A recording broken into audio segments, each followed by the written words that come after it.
How's it going, fam? Welcome back to Erica's EDC, and today we're just going to do a little update on the test knives. We have the Montana Knife Company Blackfoot 2.0 in Magna Cut that I've been testing. And we also have been testing the Spyderco Delica, and this is in Micro Melt PD1. Been running these for the whole month of February, so we're gonna cut this up. I need to process this for the dogs, and we're just going to talk a little bit about the knives. And yeah, I figured I would bring you guys along with me. We are processing some pork liver. I'm going to cut this up for the dogs for their meal tomorrow. It's easier to cut this up when it's semi-frozen because it's very rubbery when it's thawed. Anybody that has eaten liver before knows that. I refuse to even try it, but the dogs love it. So this is going to go in their meal tomorrow, and it is nearly the perfect consistency. I don't think that's the right word. That's like for liquid, I think. It's the perfect level of semi-frozen that I need to process it. See that, I'll show you real quick. The end is starting to get a little rubbery already. Look at that. Bloop, bloop, bloop. That's when it gets a little trickier to cut. So I always try to catch it when it's just a little thawed. Way easier to cut up. The dog is driving me nuts here. Should have taken them out of the kitchen. Okay. So we're just going to cut this up, and I'll put it into their meal tomorrow. You can't feed a lot of this. It will make your dog have severe diarrhea. You gotta measure it out first and all that stuff. After a while of feeding, you kind of know how much you can feed. I've been feeding raw for nearly 10 years, so I know how much each dog gets, but you do not want to buy a whole liver and feed the entire thing to your dog. You will make your dog extremely sick. So they each will just get a little bit tomorrow with a bunch of other stuff in their meal. But I like cutting it up into smaller pieces because some of my dogs are really finicky about the texture, and it's super healthy for them, but they do not like the squishiness and the rubbery texture at all. So I cut it up into little tiny pieces, mix it in with some other stuff, and they seem to think it's more palatable that way. I might even like refreeze it once it's cut up. But I will say the thin geometry of this so far has been very pleasant. Like I said, I've been running this for the whole month of February so far with the Spyderco, and I definitely admire how thin the blade is, for sure.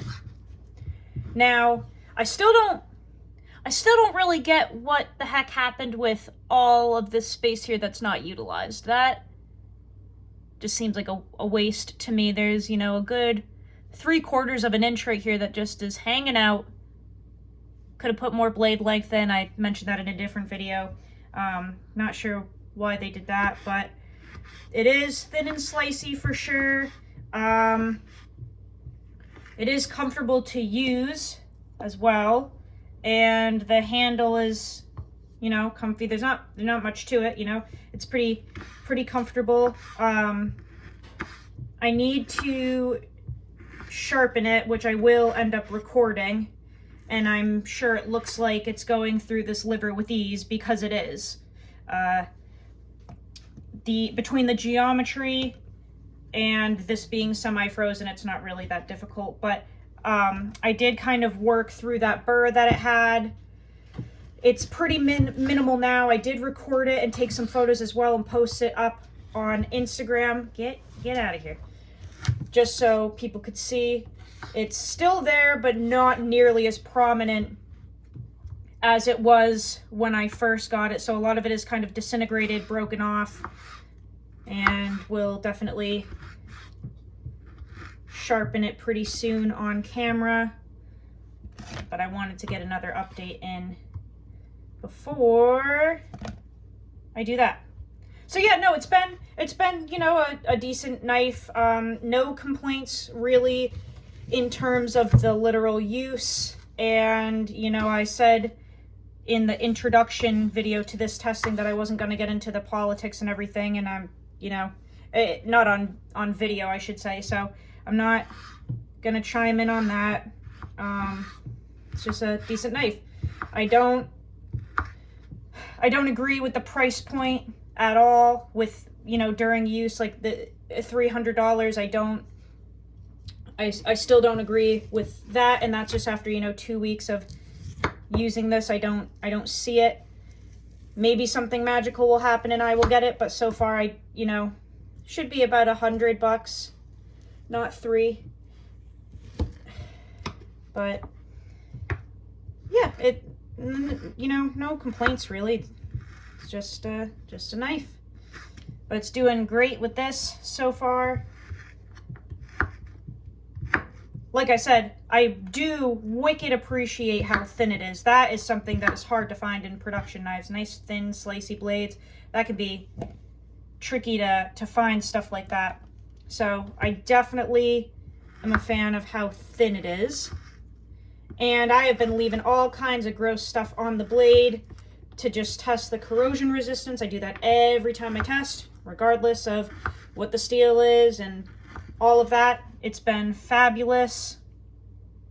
It is Magna Cut, so it's supposed to be stainless, stain resistant, but you never know, so we're just double checking that. I basically just give it a quick wipe down sometimes, otherwise it just goes into the sheath basically like this. I'll do like a quick wipe down sometimes if it's real bloody and gross, but no pitting yet, no rusting, no nothing, and that, like I said, that shouldn't happen. It's a stainless steel, so we should be good to go. I did get some information sent to me from a maker who HRC tested one of these. My guess was going to be that they would be like 61 tops, because with production settings you generally don't get high hardness. It's just not possible for anyone really. I was thinking maybe 60, 61. This maker, who I will not mention because I didn't get permission to say their name in this, they got 59 on theirs, and they are a well-known maker who definitely knows what they're doing and stuff, so they got 59. Not sure what this one is. That was just off of their personal knife. So if you know, 59 is soft for this steel. It's kind of soft in general. Nothing should really be under 60, and if you want to try to argue with me about that in the comments, feel free. You're not going to get anywhere. Nothing should really be under 60, regardless of what steel it is. But yeah, that guy got, you know, 59, so yeah. But as you can see, nice and slicey. Does a great job at stuff like this, which I guess is what it was kind of made for. You know, they're all, for the most part, hunting knives, other than that new one that they just released called the Rocker, which is like an EDC blue collar knife, I guess, supposedly. The rest of them are predominantly created around hunters, so it should be able to do something like this with ease, and it definitely does, which is nice.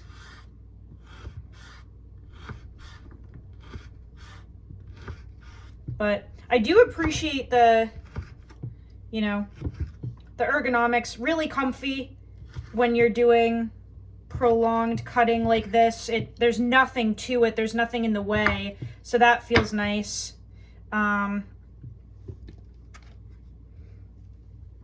Yeah, not really much else to say on that forefront, but yeah, anyway, how are you guys doing? How's life? The Delica's doing amazingly well. I use the Delica more I would probably say, because that's more of like the EDC knife out of the two, so I do a lot of the EDC tasks with it.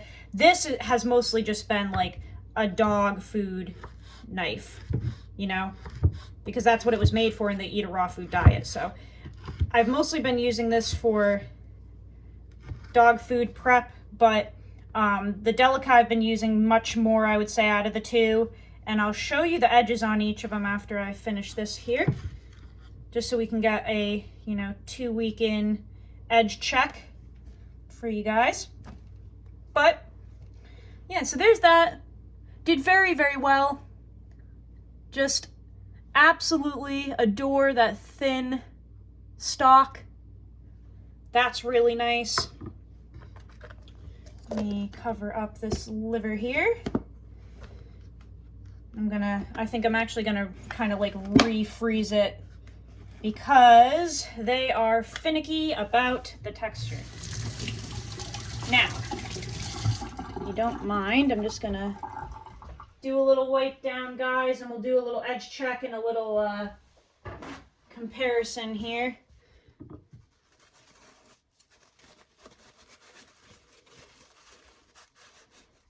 So I've been carrying them every day.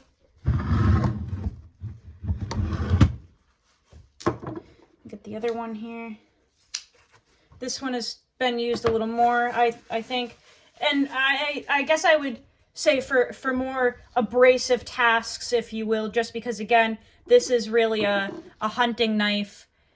This is for stuff that we just did, whereas this one, I don't know who told the Montana knife boys from Facebook that this was a tactical knife, but it's not. I don't know why all of you from Facebook think that this is a tactical knife. This would not really be a good tactical knife. So I'm not sure who told you that, but they are not necessarily correct. This is more of an EDC knife for sure. It's a lockback. It's kind of slow and old school. Not really something that you would use in a tactical situation at all, actually. A lot of people in our community use the Spyderco Delica as an EDC knife. It's cheap, it's lightweight, nice and thin and slicey. So yeah, this is an EDC blade, but let's do like a little paper cut test here and just see where they're at in terms of sharpness, side by side.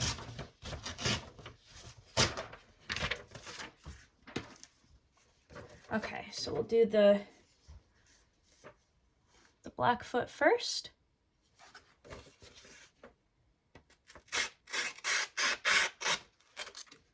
Not the worst.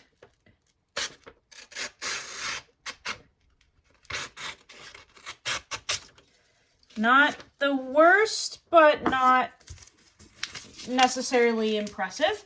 A little bit rough. It definitely will catch paper. Hopefully the camera will catch that that residual burr from the factory, which is still hanging on a little bit. You can see where the paper is snagging on that burr and it gets caught on it. That burr has really decreased significantly in use because it is breaking off. But I mentioned before, I don't really use this area of the knife too much because it doesn't contact anything really. As you saw on the cutting board, probably when I was cutting, you're kind of using the very tip, you know? Maybe you would utilize that more in a field dressing situation, but on a cutting board, which is what I process the dog food on, I'm kind of like just cutting like that for the most part. So that burr that it arrived with is still hanging on way stronger down here than on the rest of the blade. So you can actually see kind of when you cut the paper that, you know, that burr is hanging on there.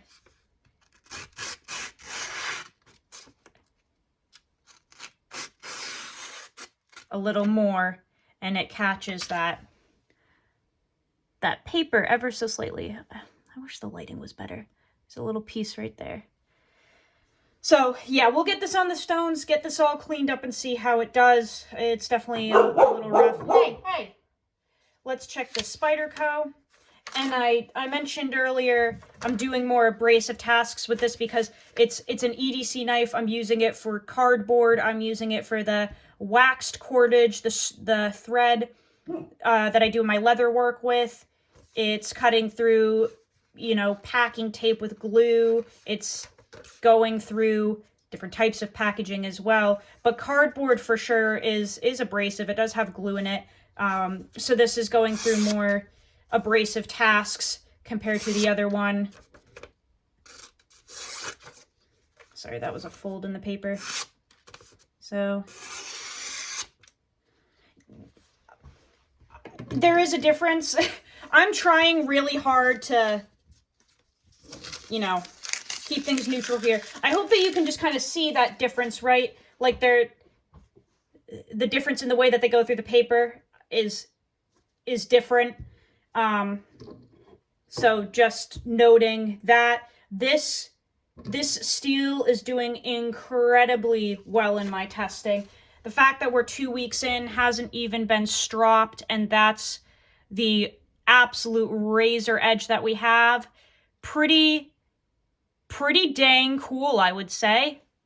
That's a very sharp edge still. So I wicked appreciate that. The cool thing is about this particular duo in testing is that although they're not being compared, because that would be silly, they're nothing alike other than the fact that they're knives, we do have super thin stock on both of them. So it is cool to see how these edges break down and such with a comparable blade stock. Again, the point of this testing is not to compare them because they aren't even close to the same thing. I'm just saying it's cool to have two knives during testing at the same time that are both really thin blade stock, full flat ground, and just see how that geometry lends to the breakdown and the edge deformation and all of that. It really shows us a lot. Because this Delica is thinner and it is clearly a different steel. We have a different heat treat, all of the things.